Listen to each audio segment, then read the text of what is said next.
fell off the hook. He's ready to go. See ya, baby. All right, you are free to go, Mr. Trout. You are no longer hooked. You are no longer hooked. Eh, not bad. Come on, out you go. Out you go. All right.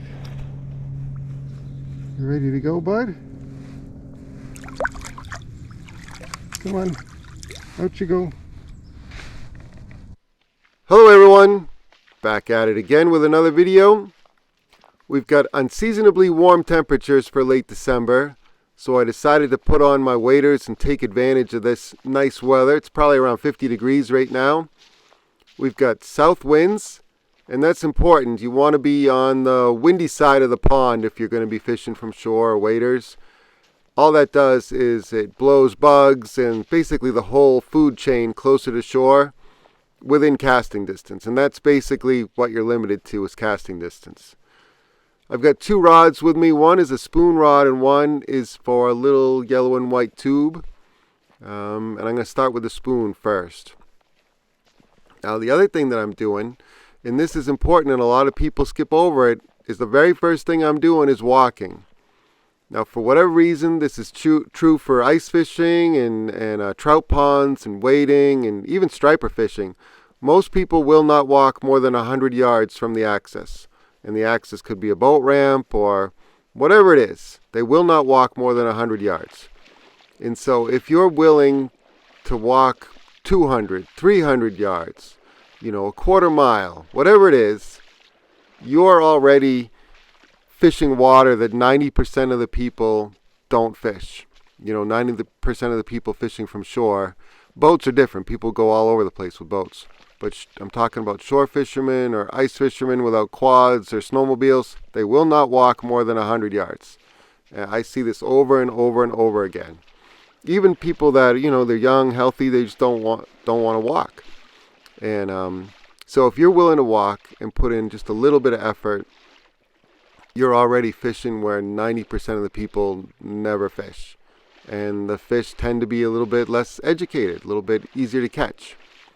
So that's what I'm doing here. The water's down about, I'd say at least 3 feet, maybe closer to 5 feet. And so it's easy to walk around, and I've got waders, so if I have to walk around a tree or something, I'm into the water up to my ankles or shins. I mean, it's pretty easy to get around right now. When the water's up into the trees and the bushes, it's a little bit harder, but now it's easy traveling. So I made it to the corner of the pond that I want to fish. I've got I think it's a 1/2 ounce metallic perch kastmaster with number 4 orange dressed treble. It's a pretty big spoon for trout, but I thought I'd just go big to start. That's a common theme for me, is if I think I'm anywhere in the neighborhood of catching better than average fish, I'll start big, and then if I have to, I'll go smaller and more finessey. But I tend to start as big as the fish will let me go. And this is pretty big for stock trout. An 1/8 ounce spoon would be more common, and I'm multiple sizes above that. Gonna wade out a little bit. There's a little like culvert, stream, pipe thing flowing in, and so it's created this little sandbar I can walk out to. And the sand right here is a little bit firmer, and it's just an easy spot to fish from. The waders are a big help. It just lets you access places that it would be harder to on foot. And just that little, I don't know what it is, 10 yards or so extra distance also helps too, keeps you out of the weeds, all that stuff. So I mix up my retrieves with the kastmaster. The 1/2 ounce kastmaster absolutely flies, even against the wind. The south wind's coming right in my face. I've got 4-pound test on and an ultralight rod, and it absolutely flies. So casting distance isn't a problem. And I like to mix up my retrieve. Sometimes the fish just want a real steady, slow retrieve, especially in the springtime when they just get stocked and the water's usually pretty cold and the fish are just kind of slow. They're waiting for that nice man from the fish hatchery to show up again with those delicious pellets, and he doesn't show up, and they're just kind of slow. So, but this time of year, I like to try fast. If you can get them to react, even if I can just see a fish flash behind the spoon, or maybe even bump the spoon, that's good feedback. And I just got bumped there. So, I've made, 2 casts, and I already got bumped by a fish. So that's a good sign. And now I just need to start converting fish. That's like half the battle there. As I've figured out there's fish here, they're willing to take a swing at a spoon, and I just need to figure out the right spoon or another lure to get the fish in my net. But half the battle's already done. I've only made, a handful of casts, and I'm already feeling pretty good. So that trout, I could see it was a rainbow trout, nice sized one. Hit the kastmaster twice and just missed the hooks inside the dress treble. He hit the feathers, I think, on the dress treble, not the actual hook itself. So that's a little bit unlucky, but I went through my whole spoon box, and I tried crocodile spoons, kastmasters, Thomas spoons. I tried everything I could think of. Added scent to the spoons, and I couldn't fool that fish.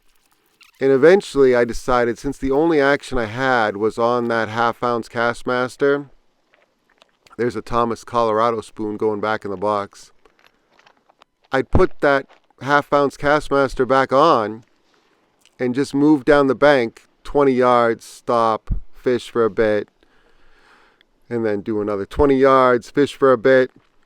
Now the spoon is a little bit big for these stock trout, but really I'm just trying to find any fish at all that will react to the spoon. If I can see him, if I can feel him bump it, that's information. I'm basically just collecting information at this point, trying to find out where the fish might be, if they're deep, if they're shallow, if they're aggressive or not.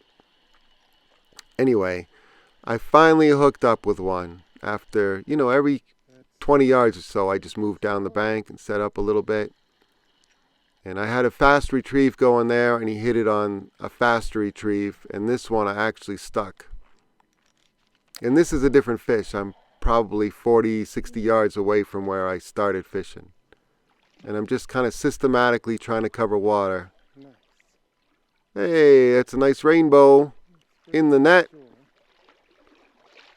And I'm going to very carefully pop them off so I don't get stuck with that treble. I think it's an owner number 4 dress treble. And the hook popped off. Easy peasy. Off he goes. So between the first fish that took a run at the spoon and the second fish that I just landed, I had the idea that the fish were closer in range than I originally thought. And that meant that I could reach some of them with a tube and worm, and you're getting a close-up view of it right here. So a tube and worm for stripers is a completely different animal. This is just a yellow and white panfish tube. It's a 2-inch Bass Pro Shops panfish tube that I cut a half-inch off the tentacles, and then I add a real trout worm to it. So I call it a tube and worm. For the yellow and white color, I don't really know how to explain it, except it's very visible, and trout of all species seem to like it. Brown trout like it, rainbow trout like it. If I was specifically fishing for brook trout, I'd fish all white. I don't know why, but brook trout seem to really like the all white tube. Other colors work too. I just have a lot of confidence in the yellow and white, and it works for me, so I keep throwing it. And the trick here is to keep your tube or your spoon or whatever above the weeds. Otherwise, you're just going to be dragging weeds, and that's a presentation the trout will not eat. If they know if there's even a speck of weed on your lure, they know, and they know it's not realistic, and they will not eat it. So I have to adjust my retrieve a little bit. I'm fishing a little bit faster than I want to, but I have to keep the tube above the weeds. And I fish it with kind of short hops, like you see me doing here. And the fish see the yellow and white tube moving, and they come in to take a look. and then the worm on the end seals the deal for them. And it's just a productive way to go if they're in range. Now my casting distance is probably less than half as with the big Kastmaster, so my range is much reduced. But I've got a little bit of clouds now, and the wind is dropped down just a little bit, and if they're in range, I'm going to be able to stick them just like this fish here. That's a Shimano Ultegra 1000 size spinning reel, and I've got that spooled with 4-pound Berkeley Nanofill as my main line. Nanofill is a funny line. It's not super abrasion resistant, so things like rocks, sticks, weeds, you know, it doesn't handle that stuff well at all. But it is slick, it does cast well, it's very sensitive, and in a straight pull it's pretty strong. And I put a 4-pound test leader on the end of it, partly for the abrasion, partly for the visibility factor, and partly to save on my main line super line there. With the spoon I was fishing straight mono. I find that helps a little bit with the bigger spoons, especially. It gives the fish just a little bit more give so they can get that spoon in their mouth, and it helps to keep them from throwing the spoon. The tube, it's just a jig head, it's a jig hook, so I don't worry about them throwing the hook nearly as much. And I've got myself a big mess here in the net, and I'm going to cut ahead because you don't want to watch me untangle this tube. Alright, I got my tube free from the net finally, and I'm back in business. That little tube doesn't cast very far into the wind. It's only got a 1/16 ounce tin jig head in there with a number 4 hook. So that's not a lot of weight casting into the wind. But if the fish are close to you, it just doesn't matter. And they really like this tube and worm presentation. You can fish some other panfish plastics or trout plastics for them. I just have a lot of confidence in this tube and worm. And oh, I just missed one there. Let's see if he comes back. And I don't have a lot of time to mess around with other plastics, so this is just what I'm fishing for today. Trying to coax that fish into biting. See if I have any weeds on there. Oh, a little bit of weeds. I don't know if that was definitely a fish that bit or weeds, but you got to clear the weeds every time. Back out there. There's a fly fisherman fishing to my right, and every time I caught a fish, he'd take one big step closer to me. So after, 4 or 5 fish, he was pretty close. He was close enough for me to hit him with the tube. There we go. We hooked up again. Yeah, and that with the fish jumping out of the water and splashing like that, that's going to attract attention and bring other people closer to you, which is okay. I don't really mind. Not bad. But at the end, he was close enough for me to hit him with the tube, and not that I would have, but he was close, and I decided I would head out and go see some fireworks.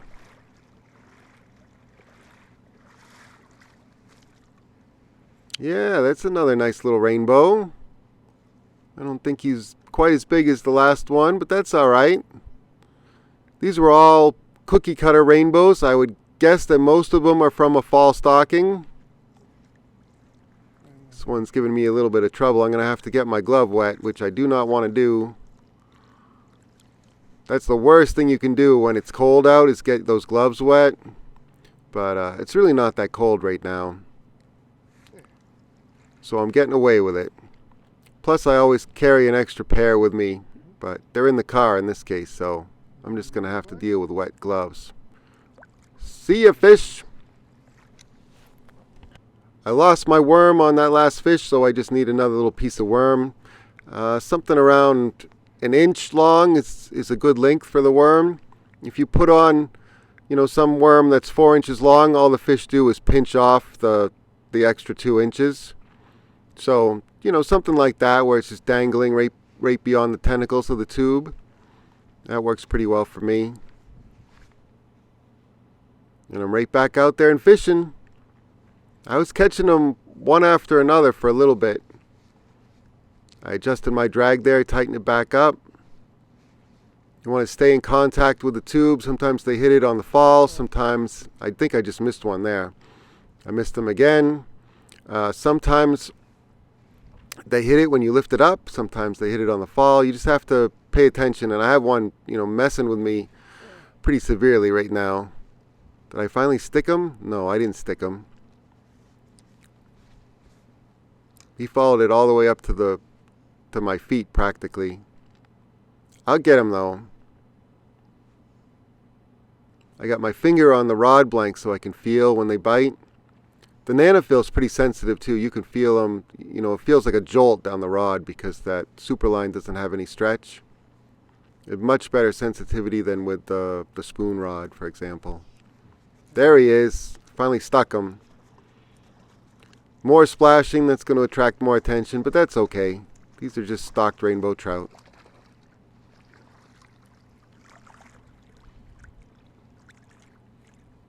They were stocked sometime in the fall, and so it's been probably 2 months for them to get acclimated to the pond. So it's not like the stocking truck was just here this week and dumped them in the water. They are sort of acclimated to this pond, but they're definitely not wild trout by any stretch of the imagination. Stuck them right in the roof of the mouth. Easy out. Much easier than with the trebles on the spoon. So you can, if you wanted to keep fish, you can just sort through the ones you want to keep. I'm releasing all my fish today, and they all release really well because they're not taking a spoon into their gullet or into their gills. I mostly hook them in the front of the mouth, and they all release really easily. Alright, I kept fishing for a little bit more, but I didn't do too much else. Plus there was the fly fisherman to my right. He kept getting closer to me, trying to get in a few casts, catch a few fish on flies, which is cool. I had my fun, and it was time for me to go anyway. But when I got back to the ramp, a gentleman came up to me and he wanted to know my secret because he saw me catching a bunch of fish and the guy fly fishing wasn't catching any. And I said, no, he caught a couple too, and I don't have any secrets. I was fishing a yellow and white panfish tube, and it was working pretty well. That's it. That's my story. So if you want to catch some stock trout like these, highly recommend picking up a few panfish tubes, some lead-free jig heads, and some real trout worms, light line, 4-pound leader. When they're really tough, you can fish straight 2-pound monofilament, like if there's no wind, bright sun, and they're just not willing to chase or eat at all. Sometimes dropping down to straight 2-pound monofilament. Maxima Ultra Green is what I use. That can put a few more fish in the net. Alright, thank you all for watching. I really appreciate it. I'll list all the gear in the video description so you can duplicate what I was doing out here today and hopefully have some good success on trout wherever you might live. I'll catch you on the next one. See ya!